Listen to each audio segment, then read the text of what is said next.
Assalamualaikum warahmatullahi wabarakatuh. Halo guys, bertemu kembali dengan kami. Oke guys, kali ini kami akan membahas tentang kesetimbangan kimia dalam industri dibuat oleh kelompok 4. Nah guys, sebelum kita lanjut pembahasan materi, di sini saya akan memperkenalkan anggota kelompok terlebih dahulu. Dengan saya sendiri Muhammad Abdul Rojak, yang kedua Anggun Julpa Quratul Aini, yang ketiga Ardian Saputra, yang keempat M. Fahri Aldiansa, yang kelima Saskia Intan Nur Aini, yang keenam Quratul Ainil Afidah. Nah, sebelum memasuki pembahasan awal, apa sih kesetimbangan dan kimia dalam industri itu? Kesetimbangan kimia dalam industri adalah kondisi ketika laju reaksi maju dan mundur sama sehingga tidak ada perubahan bersih dalam jumlah zat. Kesetimbangan kimia penting dalam industri karena digunakan untuk membuat berbagai produk. Nah guys, pembahasan yang pertama yaitu manfaat amonia dalam kehidupan sehari-hari. Meski amonia sendiri memiliki bau menyengat yang tidak disukai banyak orang, amonia ternyata memiliki banyak manfaat yang sangat penting loh. Di antaranya adalah amonia sangat mudah larut dalam air dalam suatu larutan, sehingga banyak digunakan sebagai bahan pembersih baik untuk peralatan memasak maupun rumah tangga. Yang kedua, amonia merupakan komponen utama dalam produksi rayon dan urea. Yang ketiga, zat ini juga digunakan untuk membentuk pupuk seperti urea, amonium nitrat, dan amonium sulfat, dan lain-lain. Dalam industri furnitur, amonia digunakan sebagai pembersih furnitur dan sebagai pembersih permukaan kaca. Yang kelima, biasanya ini dapat digunakan sebagai bahan baku untuk produksi asam nitrat menggunakan proses Ostwald. Selanjutnya yang terakhir, proses Solvay membutuhkan amonia untuk membuat natrium karbonat. Pembahasan selanjutnya yaitu reaksi pembuatan amonia dalam Haber-Bosch. Langkah-langkah Haber-Bosch ada beberapa. Yang pertama, mengkonversi kandungan hidrokarbon menjadi gas hidrogen. Yang kedua, menghilangkan kandungan sulfur yang terdapat pada senyawa hidrokarbon. Yang ketiga, mereaksikan 3 mol gas hidrogen dengan 1 mol gas nitrogen. Yang keempat, produk gas dari reaktor masuk ke refrigerator untuk didinginkan dan dicairkan sebagian menjadi campuran uap dan cair. Yang kelima, amonia cair dengan kemurnian 99,8% yang dihasilkan akan masuk ke tangki penyimpanannya.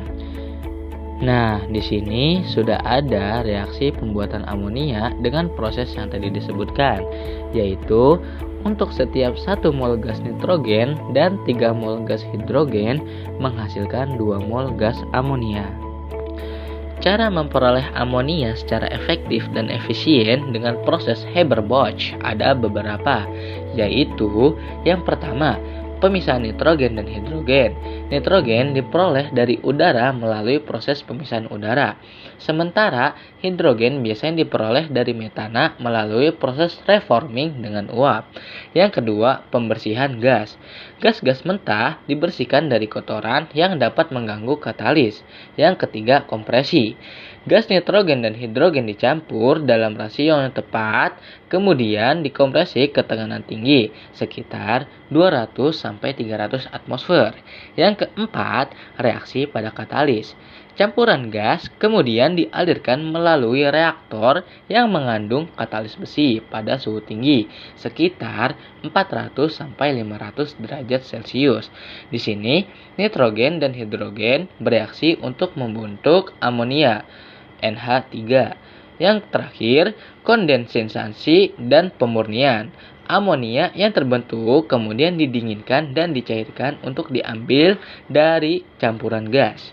Gas yang tidak bereaksi dikembalikan ke reaktor untuk digunakan kembali. Proses ini memastikan produksi amonia maksimal dengan daur ulang gas yang tidak bereaksi. Yang selanjutnya ada manfaat asam sulfat dalam kehidupan sehari-hari. Manfaat asam sulfat ada banyak sekali. Salah satunya yaitu yang pertama, asam sulfat digunakan pada proses pembuatan deterjen. Yang kedua, pada bidang industri asam sulfat digunakan sebagai larutan elektrolit dalam pembuatan baterai.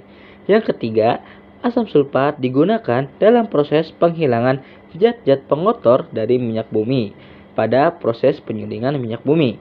Yang keempat, asam sulfat digunakan sebagai bahan baku dalam proses pembuatan pupuk superfosfat dan amonium sulfat.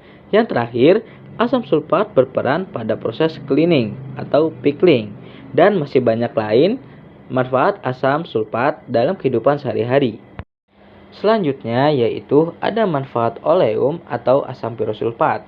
Oleum atau asam pirosulfat merupakan senyawa yang didapatkan dari proses pembuatan asam sulfat pada tahap mereaksikan gas SO3 dengan aliran H2SO4 yang encer. Manfaat oleum dalam kehidupan sehari-hari diantaranya yaitu yang pertama, oleum digunakan dalam pengolahan minyak bumi. Yang kedua, sebagai bahan pembuatan TNT. Yang ketiga, sebagai zat warna. Yang terakhir, sebagai campuran dalam pembuatan cat kuku. Materi selanjutnya yaitu ada reaksi pembuatan asam sulfat dengan proses kontak. Nah, dalam reaksi ini ada 4 proses kontak pembuatan asam sulfat, yaitu yang pertama pembakaran belerang. Belerang dibakar dengan udara kering untuk menghasilkan belerang dioksida atau SO2. Yang kedua, oksidasi belerang dioksida. Belerang dioksida atau SO2 dioksidasi lebih lanjut menjadi belerang trioksida atau SO3. Dengan bantuan katalis vanadium pentoksida atau V2O5, reaksi ini bersifat eksoterm dan reversibel. Yang ketiga, penyerapan belerang trioksida. Belerang trioksida atau SO3 kemudian diserap dalam asam sulfat pekat sebanyak 98% untuk membentuk asam pirosulfat atau H2S2O7 atau oleum. Yang keempat, hidrolisasi asam pirosulfat. Asam pirosulfat atau H2S2O7 kemudian direaksikan dengan air untuk menghasilkan asam sulfat dengan konsentrasi yang diinginkan. Dan materi terakhir yaitu cara memperoleh asam sulfat secara efektif dan efisien. Nah, di sini ada 4 cara, yaitu yang pertama, produksi sulfur dioksida atau SO2. Dibakar sulfur atau biji sulfida untuk menghasilkan gas sulfur dioksida. Yang kedua, pembersihan gas SO2. Membersihkan gas SO2 dari kotoran yang dapat mengganggu reaksi. Yang ketiga, oksidasi SO2 menjadi SO3. Gas SO2 dialirkan melalui reaktor yang berisi katalis vanadium oksida V2O5 pada suhu tinggi untuk diubah menjadi sulfur trioksida. Yang terakhir, pembentukan asam sulfat.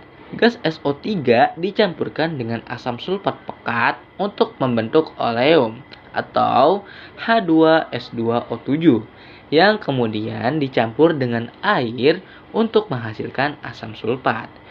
Proses kontak dikenal efisien karena konversi tinggi SO2 menjadi SO3 dan kemampuannya untuk menangani gas dalam jumlah besar. Nah, jadi itu dia guys pembahasan terkait kesetimbangan kimia dalam industri. Terima kasih ya yang sudah menonton video ini sampai akhir. Jangan lupa untuk like, comment, and share video ini ya guys. Sampai jumpa. See you next time. Bye-bye.